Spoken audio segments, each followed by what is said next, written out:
नमस्कार दर्शकों, आप लोगों का बहुत स्वागत है। तो आज हमारे साथ मौजूद है तेजिंदर पाल सिंह बग्गा, जो कि भारतीय जनता पार्टी के स्पोक पर्सन है और नेशनल सेक्रेटरी ऑफ BJY। आपका बहुत बहुत स्वागत है सर। तो मेरा पहला सवाल आपसे ये है, भारतीय जनता पार्टी दिल्ली में क्यों परफॉर्म नहीं कर पाई और आम आदमी पार्टी भारतीय जनता पार्टी में भारी क्यों पड़ी? देखिए, जनता का डिसीजन होता है। कई बार ऐसा होता है कि जनता छलावे के अंदर आ जाती है। जिस प्रकार आम आदमी पार्टी ने लोगों को वायदे किए और ये कहा कि हम दिल्ली के अंदर जब आएंगे तो दिल्ली पूरी वाईफाई युक्त हो जाएगी, दिल्ली के अंदर महिलाओं को सुरक्षा के लिए हर जगह मार्शल्स नियुक्त किए जाएंगे, दिल्ली में 20 कॉलेज खोले जाएंगे, दिल्ली में 500 स्कूल खोले जाएंगे और इस तरीके से मुफ्त बिजली की जो कल वायदा उन्होंने केजरीवाल जी ने ख़त्म कर दिया। तो इस तरह से बड़े बड़े वायदे किए, लेकिन अगर आप 5 साल 7 साल बाद देखोगे उसमें कुछ भी नहीं हुआ। दिल्ली में अरविंद केजरीवाल जी के पास बताने के लिए एक भी स्कूल नहीं है।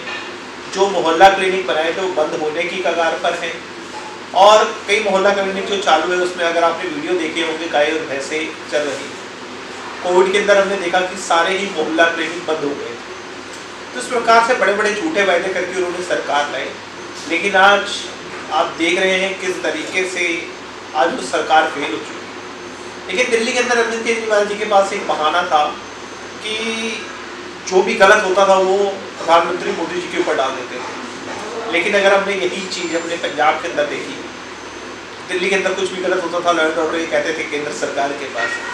आज जब लॉ एंड ऑर्डर उनके पास है, फुल स्टेट उनके पास है, वहाँ पे लॉ एंड ऑर्डर की क्या हालात है आप देख चुके हैं।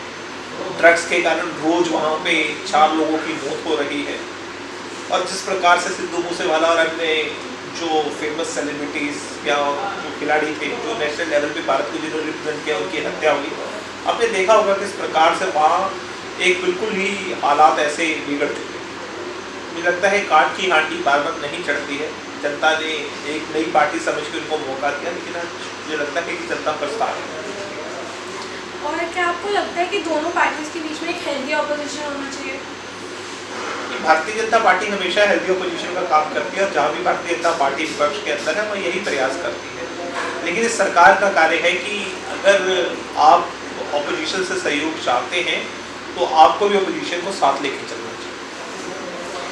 और आम आदमी पार्टी को काउंटर करने के लिए भारतीय जनता पार्टी के पास अब क्या स्ट्रैटेजी है? ये जो स्ट्रैटेजी है वो बताई नहीं जाती है कभी भी कैमरे के सामने, लेकिन भारतीय जनता पार्टी उसको सड़क पे और विधानसभा के अंदर दोनों विरोध कर रही है।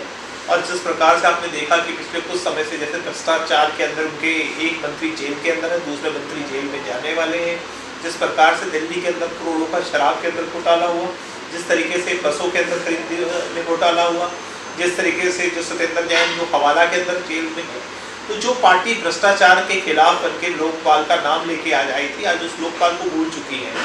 तो आज देश की जनता भी हमारे साथ खड़ी है उसका प्रश्नों के अंदर, सब चीज़ों के अंदर, तो हम उस लड़ाई को लड़ रहे हैं। कांग्रेस की जो भारत जोड़ो यात्रा भी चल रही है उसके बारे में आपका क्या है? तो मुझे लगता है कि कांग्रेस एक ऐसी पार्टी है जो खत्म होने के कगार पे है। भारत जोड़ो यात्रा नहीं, वो भारत तोड़ो यात्रा है, जिसके अंदर अगर आप देखो तो कन्हैया कुमार जैसे लोग हैं जो नारे लगाते थे भारत तेरे टुकड़े होंगे और अब चल हम शर्मिंदा है, तेरे कातिल जिंदा है के नारे लगाते थे, वो उसके ब्रांड एम्बेसडर हैं। वहाँ पे अगर वो तमिलनाडु जाते हैं तो एक ऐसे पादरी से मिलते हैं जो पादरी ये कहते हैं कि भारत माता मैं इसलिए जूते पहन के चलता हूँ कि भारत माता की गंदगी मेरे को ना छुए। वो भारत माता को अपने बच्चों को खाने वाली बताते हैं। तो ऐसे लोगों के साथ वो जाके मिलते हैं। तो मुझे लगता है ये भारत जोड़ो यात्रा नहीं, भारत तोड़ो यात्रा।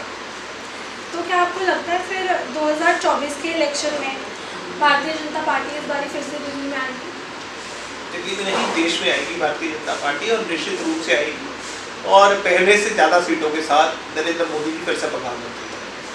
मेरा आखिरी सवाल आपसे बस यही है कि जनता को ऐसा लगता है भारतीय जनता पार्टी में अगर मोदी जी ना हो तो पार्टी इतनी स्ट्रांग नहीं है, तो आपको क्या लगता है अगर मोदी जी के अलावा इस पार्टी में सबसे ज़्यादा स्ट्रांग मेंबर कौन है?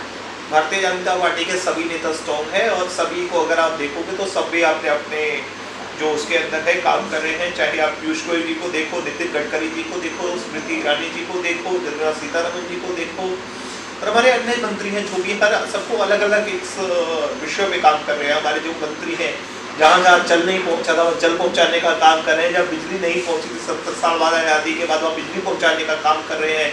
भारतीय जनता पार्टी 70 साल के बाद एक ऐसी शिक्षा नीति लेके आई है कि अब देश का हर युवा अगर चाहे तो अपनी रीजनल लैंग्वेज के अंदर पढ़ाई कर सकता है, क्योंकि बहुत से युवा जो इंग्लिश अच्छी नहीं होने के कारण पढ़ाई नहीं कर पाते थे, आज उनको एक ऐसा मौका सरकार ने दिया, वो अपनी रीजनल लैंग्वेज में पढ़ाई कर सकते हैं। अगर कोई बच्चा पढ़ने में बहुत तेज है वो अपनी यूनिवर्सिटी से 2 कोर्स एक साथ कर सकता है। तो इस तरह से बहुत सी ऐसी चीज़ें हैं जो सरकार ने की है। आप ये सोचिए कि जहाँ टॉयलेट्स नहीं थे वो टॉयलेट्स बनाने का काम किया। देखने में बात बहुत छोटी लगती है, लेकिन ये WHO एक सर्वे आया था 2011 में कि हिंदुस्तान में जो भी रेप की घटनाएं होती हैं तो उसके अंदर जो 70% घटनाएं जो गांव के अंदर होती है, जब महिलाएं शाम को अंधेरा पड़ने के बाद टॉयलेट जाती हैं तो उनके साथ जो वहाँ पे मनचले होते हैं वो छेड़छाड़ करते हैं, उस प्रकार की घटनाएं होती हैं। जिन 8 करोड़ महिलाओं को 70 साल बाद लकड़ी के ऊपर खाना बनाना पड़ता था, उनको चूल्हा देने का काम किया है। तो इस तरह से बहुत से ऐसे गांव थे जहाँ 18,000 गाँव जब बिजली की तार नहीं पहुंची थी, 70 साल बाद वो देश में अंधेरे में थे, उनको बिजली देने का काम किया है। ये सारे वही मंत्री हैं जो कर रहे हैं, उन्हीं मंत्रियों के साथ मोदी जी मिलकर टीम चला रहे हैं। तो कोई भी चीज़ होती है टीम एफर्ट होती है, और मोदी जी हमारे सम्मानित नेता है, उसमें तो कोई इनकार ही नहीं है। आज पूरी दुनिया में मोदी जी का नाम है, मोदी जी हमारे ब्रांड एम्बेसडर है और मोदी जी के नाम पर ही हम चुनाव लड़ते हैं। धन्यवाद सर। तो आज इसी तरह हमारा सवाल जवाब का सिलसिला आज का खत्म होता है।